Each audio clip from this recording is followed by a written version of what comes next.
Bonjour à tous et bienvenue dans cette nouvelle vidéo. Alors aujourd'hui on se retrouve pour une vidéo recette et cette fois-ci on va faire un pain de mie ensemble. J'ai déjà réalisé une recette de pain de mie sur la chaîne, mais c'était un pain de mie qui était assez long à faire et assez compliqué. Vous aviez été plusieurs à me demander si j'avais pas une recette plus simple. Alors j'en ai trouvé une sur internet qui vient du blog ça sent bon. Je vous mets le lien en dessous de la vidéo comme d'habitude. Voilà, c'est un pain de mie qui est très facile à faire, dans le sens où il y a très peu de manipulation à part le pétrissage, donc le mieux c'est d'avoir un robot de cuisine, mais c'est faisable à la main, donc du coup c'est accessible à tout le monde.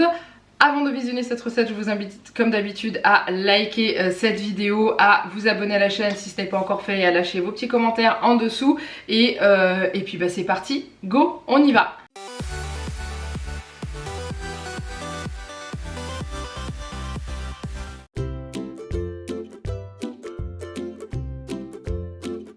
Alors pour les ingrédients, vous allez avoir besoin de 300 g de farine, 100 g d'eau tiède, 90 g de lait tiède également.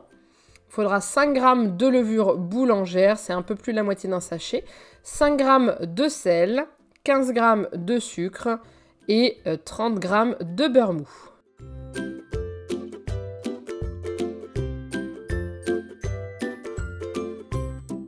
Alors tout d'abord, vous commencez par mettre l'eau et le lait dans la cuve de votre robot.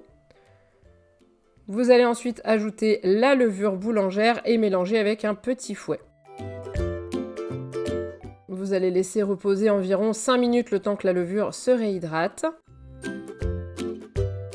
Ensuite, vous ajoutez toute la farine par-dessus,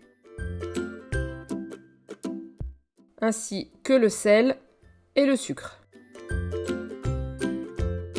Vous allez mettre sur votre robot à pâtisser le crochet pour pétrir. Vous allez commencer par pétrir la pâte pendant 1 minute à vitesse 1, c'est un pétrissage grossier. Ensuite, vous allez ajouter le beurre au fur et à mesure. Et ensuite, vous allez pétrir à vitesse 2 pendant environ 5 minutes jusqu'à ce que la pâte forme une boule qui se décroche des parois. Une fois que cela est fait, vous allez débarrasser la pâte sur votre plan de travail et former une boule. Ça colle un petit peu aux mains, mais c'est normal. Et vous allez la remettre dans la cuve de votre robot.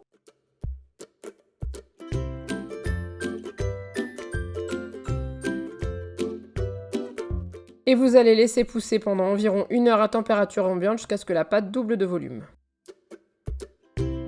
Une fois que c'est fait, vous allez dégazer la pâte avec votre poing. Donc vous allez écraser la pâte comme ceci.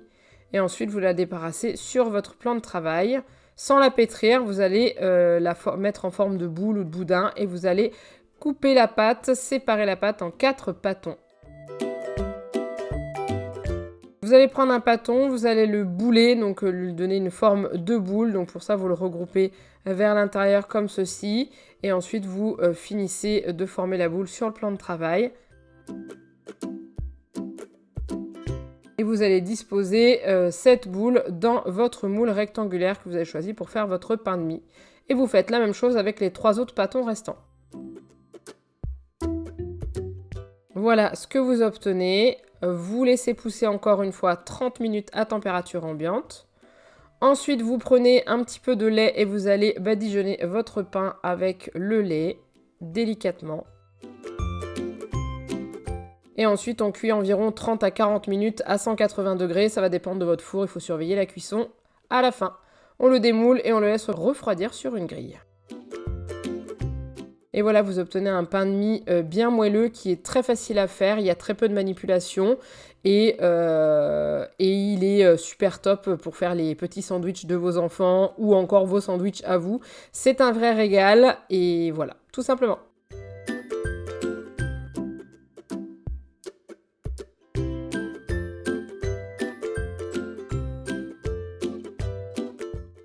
Et voilà, cette recette est maintenant terminée. J'espère que ça vous a plu. Donc comme je vous l'ai dit, hein, c'est vraiment un pain qui est très facile à faire et qui demande très peu de manipulation. Alors moi je vous ai montré la recette au robot, c'est clairement faisable à la main, hein, ça prend juste un petit peu plus de temps et un petit peu plus d'huile de coude, mais c'est faisable entièrement à la main, il n'y a pas de souci. Du coup voilà, donc dites-moi comme d'habitude, n'hésitez pas à me dire sur les réseaux sociaux si vous avez testé la recette, est-ce que vous en avez pensé. Comme je vous l'ai dit, tout est en dessous de la vidéo, le lien du blog où j'ai trouvé cette recette ainsi que les ingrédients. Et puis voilà, donc moi il me reste plus qu'à vous laisser là, à vous faire plein de gros bisous, et je vous dis à très bientôt pour une prochaine vidéo. Bye bye.